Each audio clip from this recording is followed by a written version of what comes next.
তো আজকে করব আমি কাশ্মীরি আলুর দম। আলু সিদ্ধ করে ছুলে নিয়েছি, ঘি, গরম মশলা, গোটা জিরে, তেজপাতা, টমেটো, রসুন, পেঁয়াজ, লঙ্কার গুঁড়ো, হলুদের গুঁড়ো, কড়াইশুঁটি, নুন, চিনি, পরিমাণ মতো তেল। চলুন শুরু করি। আলুটা আমি তেলটা গরম করে নিয়েছিলাম, আলুটা আমি ছেড়ে দিয়েছি। আলুটা আমি হালকা করে ভেজে নেব। ভেজে নিয়েছি। এবার মশলাগুলো যেগুলো আমি রেখেছিলাম ওগুলো দিয়ে দেবো।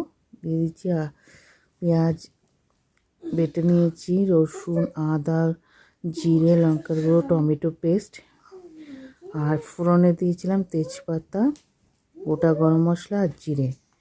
কষিয়ে নেব ভালো করে। এবার আলুটা আমি দিয়ে দেবো,